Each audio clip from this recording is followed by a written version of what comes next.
Hello दोस्तों, भूतों की डरावनी कहानियाँ यूट्यूब चैनल में आपका स्वागत है। तो चलो बढ़ते हैं कहानियों की ओर। एक दिन मैं अपने घर से निकलकर मुंबई घूमने गया था। तो मैंने वहाँ के लोगों से बहुत सी भूतिया इमारतों के बारे में सुना था। तो मैंने एक भूतिया इमारत में जाने का सोचा। वैसे तो ऐसी रहस्यमय इमारतें टूरिस्ट प्लेसेस में आती हैं, लेकिन हैरानी की बात तो ये थी कि उस इमारत में कोई भी घूमने नहीं आया हुआ था। उसके आसपास कोई भी दुकान नहीं थी, सिर्फ एक चाय वाले के टपरे की दुकान थी। मैं उस चाय वाले से पूछने लगा कि यहाँ कोई आता जाता नहीं है क्या। कि तभी उस चाय वाले ने जवाब दिया कि साहब, मैं यहाँ सालों से रहता हूँ, लेकिन विरला ही कोई यहाँ आता है। उसने बगल में एक बैनर की तरफ इशारा किया जिस पर लिखा था 6 बजे के बाद इमारत के अंदर जाना मना है। लेकिन मैं इतनी दूर से आया था तो इमारत में जाना तो लाजमी था।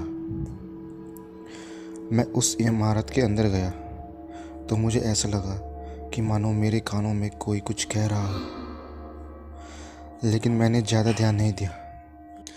जैसे जैसे रात बढ़ रही थी, मेरा डर भी बढ़ते जा रहा था। मैंने झटके से पीछे मुड़कर देखा तो पाया कि एक काला सा साया दीवारों के पीछे से मुझे देख रहा था। मैं वहाँ गया तो अब वहाँ कोई नहीं था, लेकिन मैंने इमारत की सीढ़ियों पर चढ़ना शुरू करा और मैं एक कमरे में जा पहुँचा। वहाँ मैंने पाया कि आधा अधूरा कंस्ट्रक्शन का रूम का काम लटका पड़ा था। उसके बाद मैं इमारत के टेरेस पर गया तो वहाँ भी कोई नहीं था। मुझे घूमते हुए 2 घंटे बीत चुके थे और मोबाइल निकालकर मैंने देखा कि रात के 9 बज रहे थे। उस दिन अमावस की रात थी, क्योंकि चांद गायब था। अब मैं टेरेस से नीचे जा रहा था कि मुझे अंडर कंस्ट्रक्शन वाले कमरे से कुछ लोगों के काम करने की आवाज़ आई। तो मैंने चुपके से देखा तो पाया कि कुछ काले साए दीवार चिन रहे हैं।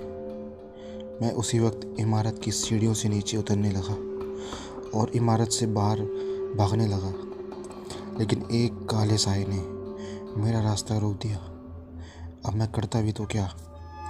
मेरे पास तो लॉकेट या रुद्राक्ष माला भी नहीं थी। तभी मुझे याद आया कि मेरे पास फ़ोन है। अब वो साया मुझे मारने के लिए पास आने लगा, लेकिन इतने में मैंने मोबाइल की फ्लैश लाइट ऑन कर ली। वो साया पीछे हट रहा था। शायद वो रोशनी से डर रहा था। मैं मौका देखकर इमारत से बाहर आ गया। इस हादसे के बाद मैंने वहाँ के लोकल लोगों से पूछा तो पता चला कि कई साल पहले उस बिल्डिंग का कंस्ट्रक्शन चल रहा था।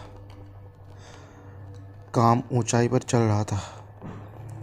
एक मज़दूर सीमेंट और रेत मिक्स कर रहा था तो एक ईंट ऊपर से आकर उस मज़दूर के सर पर गिर गई तो उसकी वहीं मौत हो गई। उसके बाद वहाँ कुछ और मज़दूरों की भी मौत हुई। तब से वो इमारत भूतिया है। तो दोस्तों, ये थी आज की कहानियाँ। मिलते हैं अपनी अगली वीडियो में।